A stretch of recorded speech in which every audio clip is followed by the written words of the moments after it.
No fewer than 500 people have been arrested during a sit-in at the United States Congress in Washington, D.C., where they protested Israel's ongoing oppression of Palestinians, according to the Jewish Voice for Peace, the group that organized the demonstrations. The protesters, many wearing shirts emblazoned with the words "Not in our name," were surrounded by police on Wednesday as they sat on the floor of the lobby of the congressional building, unfurling a large banner that said "Ceasefire" as the death toll from Israel's bombardment of the besieged Gaza Strip rises.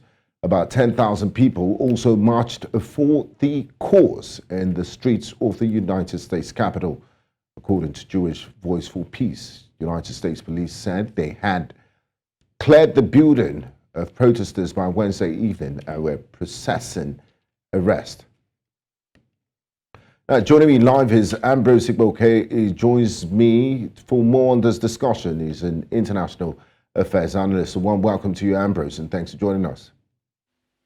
Thank you. Good afternoon. Thanks for having me.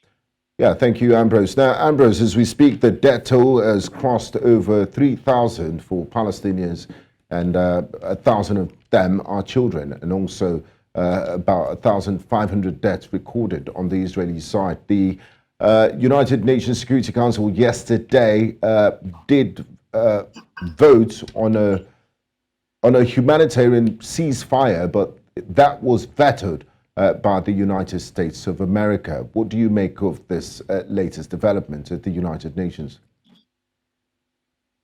The biggest problem I have with the United Nations is that United Nations have been mouthing the peace in the Middle East. And it seems that they just look the other way when either party is doing their own.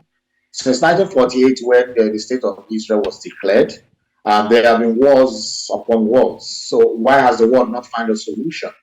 From the 1948 war to 1967, to the Yom Kippur War in 1973, to all those skirmishes that have been going on over the last 50 years, nothing has been done. Both Hamas and Israel have been hitting each other. So the world seems to quickly forget that Hamas went in, invaded Israel, which is a country, and decimated the citizens from a house-to-house search, and they went to a party and bombed, killed people as they were coming out of a party, young people, also went into people's homes, dragged out old people, kidnapped them, killed a lot of them. There seems not to be enough outreach about that. It's not that I'm trying to, praise what Israel is doing right now. But again, no, but Ambrose, sorry to interrupt you, Ambrose. In that United Nations Security Council resolution that was sponsored by Brazil, it did explicitly condemn Hamas's attack on of October 7th on innocent Israeli citizens in the strongest possible words. So we've seen that the response from Israel has been disproportionate. The response from Israel has been disproportionate.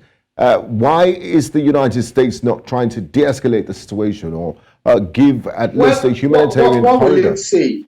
Let me tell you something that happens in international diplomacy.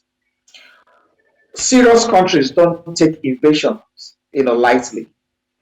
When another country or a terrorist organization invades your country and decimate your citizens, over 1,000 of them, no country will take it lightly. No serious country will just sit idly by. You don't try that with.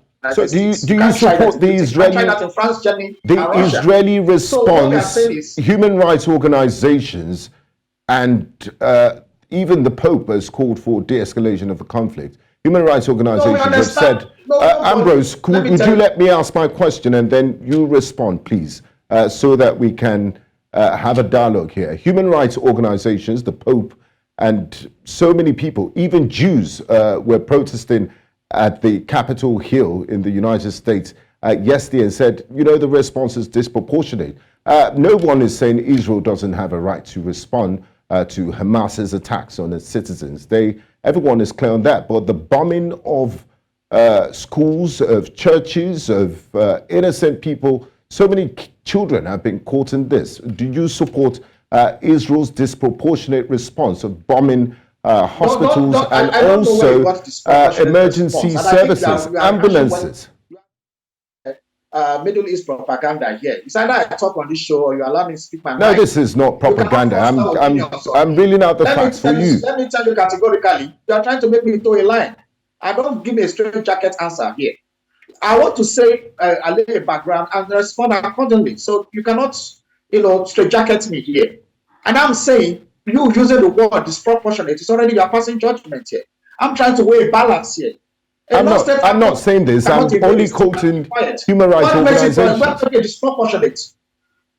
So we have to, that is the language the United Nations use and allow the war to go on for almost 80 years. Is that what United Nations keep saying? Where is the two-state solution to the issue of Palestine and Israel?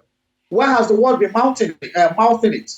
So United Nations just do talk shops, drink coffee, and then drink tea in conferences and rehash the same things every day.